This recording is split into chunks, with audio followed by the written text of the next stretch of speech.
సావిత్రిబాయి పూలే జన్మదినాన్ని మహిళా ఉపాధ్యాయుల దినోత్సవంగా అధికారికంగా జరుపుకోవాలని ప్రభుత్వం ఆదేశాలు జారీ చేసినట్లు టేకిమట్ల మాజీ సర్పంచ్ గోనె నరసయ్య పేర్కొన్నారు. శుక్రవారం జైపూర్ మండలంలోని టేకిమట్ల ప్రాథమిక ఉన్నత పాఠశాలలో ఉపాధ్యాయులు, సిబ్బంది, విద్యార్థులతో కలిసి సావిత్రిబాయి పూలే చిత్రపటానికి పూలమాలలు వేసి మహిళా ఉపాధ్యాయుల దినోత్సవం ఘనంగా నిర్వహించారు. అనంతరం మహిళా ఉపాధ్యాయుల్ని స్థానిక నాయకులు సన్మానించి మహిళలందరికీ ఆదర్శంగా నిలవాలని వారిని కోరారు. ఈ సందర్భంగా గోనె నరసయ్య మాట్లాడుతూ మహిళల ఉన్నతి కోసం సావిత్రిబాయి పూలే ఎంతో కృషి చేశారని కొనియాడారు. ఆ రోజుల్లో వారు చేసిన సేవల్ని పేదలు, బడుగు బలహీన వర్గాల వారు ఎన్నటికీ మర్చిపోరన్నారు. మహిళల కోసం వారు పాటుపడిన విధానాన్ని క్లుప్తంగా వివరించారు. పాఠశాల ఉపాధ్యాయ బృందం సావిత్రిబాయి పూలే గొప్పతనాన్ని పిల్లలకు తెలిపారు. ఈ కార్యక్రమంలో గ్రామ పంచాయతీ సెక్రటరీ శ్రావణి, అంగన్వాడీ టీచర్ వరలక్ష్మి, ఈగ సురేందర్, బల్లా వెంకటేష్ పాల్గొన్నారు.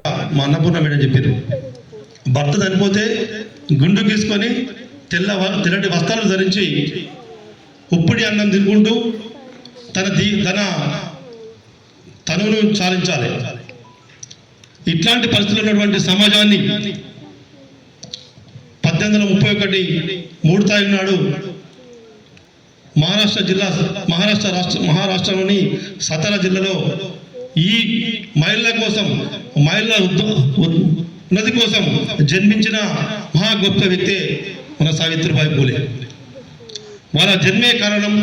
ఆ జన్మతోనే ఇక్కడున్నటువంటి మహిళా ఉపాధ్యాయులు ఇలా కూర్చున్నారంటే నిజంగా ఆమె కారణ జన్మ అని చెప్పడానికి నాకు ఎట్లాంటి సందేహం లేదు. అట్లాంటి దీన వ్యవస్థలో ఉన్నటువంటి 1831 సంవత్సరంలో పుట్టిన సావిత్రిబాయి పూలేకు మరి 1845 సంవత్సరంలో 9 సంవత్సరాల వయసులో 14 సంవత్సరాలు ఉన్నటువంటి జ్యోతిరావు పూలేకి ఇచ్చి వివాహం చేయడం జరిగింది. మరి ఆ సమయంలో కూడా అతను గొప్ప సంఘ సంస్కర్త, గొప్ప వ్యక్తి కాబట్టి ఆమెటువంటి పట్టుదలను చూసి ఆమెకు తొలి గురువు భర్తే కావడం ఇక్కడ విశేషం. తర్వాత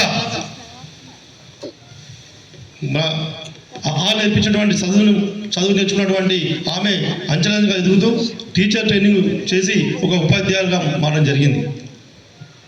వాళ్ళు ఇప్పుడు మేడం చెప్పినట్టు మహారాష్ట్ర జిల్లాలో ఇక్కడ స్కూల్ స్థాపించి అప్పుడు ఆ స్కూల్లో ఒక 6 మహిళా పిల్లలే బడికి పోవడం జరిగింది.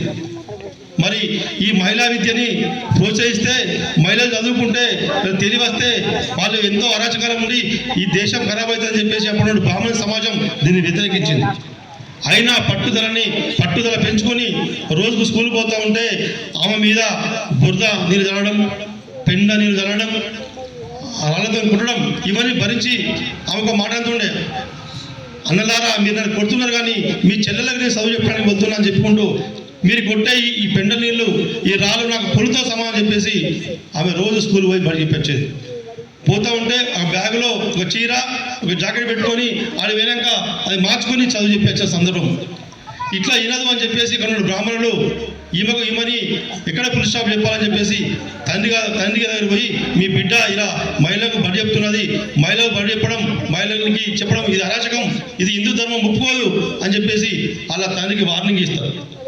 అయినా జ్యోతిరావు పూలే, సావిత్రిబాయి పూలే ఇంటికి రాగానే ఆ తండ్రి చెప్తారు, నీకెందుకమ్మా చదువు అవసరం లేదు, మనకు పొలాలున్నాయి, జాగాలున్నాయి, వాటిని మంచిగా మీ భర్త వ్యవసాయం చేస్తాడు, నువ్వు హాయిగా ఉండమ్మా అని చెప్పి ఆ తండ్రి చెప్తే ఎట్టి బస్సులో వాళ్ళు వెళ్ళరు. మేము ఈ భారతదేశంలో ఉన్నటువంటి అజ్ఞానులకు జ్ఞానాన్ని చెప్తున్నాం, వాళ్ళ అజ్ఞానం నుంచి, అంధకారం నుంచి బయట తీసుకొస్తున్నాం, మేమే తప్పు చేస్తున్నాం అని చెప్పేసి తనతో వాదించుకున్న పూలే ఆ ఇల్లు బాధపెట్టి బయట జరుగుతుంది. అప్పుడు మీతో చదువుకున్నటువంటి ఫాతిమా షేక్ అనే ఒక అంశ తొలి మహిళ ముస్లిం ఉపాధ్యాయురాలు. ఆమె వాళ్ళ ఇంట్లో సెల్ అయితే అక్కడ ఉండి ఈ మన భారతదేశంలో ఉన్నటువంటి మహిళా పాఠశాలలు కావచ్చు, బీసీ రెసిడెన్షియల్ కావచ్చు, ఎంతో మందికి మరి ఈరోజు ఈ రకంగా ఈ మహిళలు బయటకు వచ్చినట్టే దానికి కారణం సావిత్రిబాయి పూలే. ఇదే కాకుండా ఆమె ఎంతో మంది మహిళల కోసం ఎన్నో స్కూల్ స్థాపించి సంఘ సంస్కరణ కార్యక్రమంలో కావచ్చు, స్వతంత్ర ఉద్యమంలో అలా భర్త పాల్గొంటూనే ఎన్నో ఆదర్శ కార్యక్రమాలు తీసుకున్నారు. అట్లాంటి మన పూలే గారు అయితే ఇప్పుడు ఇంత చెప్పిన మేడం మహారాష్ట్ర ప్రాంతంలో జ్యోతిరావు స్కూల్స్ ఎక్కువ ఉంటాయి. ఎందుకంటే ఈ మహారాష్ట్రకు ఆదిలాబాదు, ఆసిఫాబాదు కొంచెం రిలేటెడ్గా ఉంటాయి. మన కల్చర్ మహారాష్ట్ర కల్చర్ దగ్గర ఉంటాయి కాబట్టి ఆ మహారాష్ట్రలో జన్మించింది కాబట్టి వాళ్ళు ఎక్కువ కూడా పాటిస్తారు. దానికి కారణం అది. మరి అట్లాంటి ఈరోజు మహిళా ఉన్నతి కోసం మహిళ నిజంగా జ్యోతిరావు పూలే నిజంగా జన్మించకుంటే ఈరోజు ఉపాధ్యాయులు కాదు.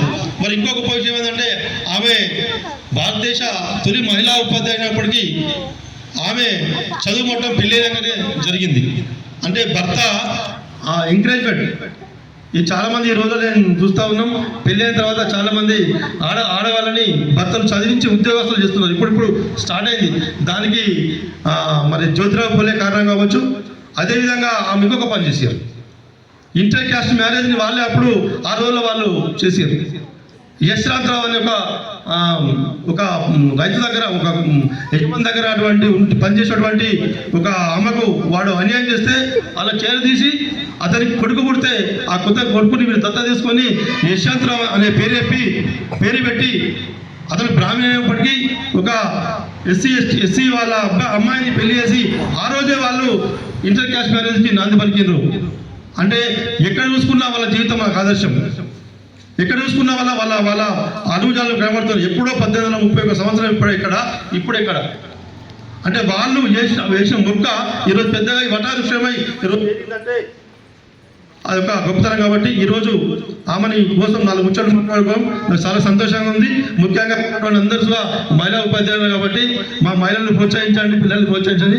ధన్యవాదాలు. Thank you.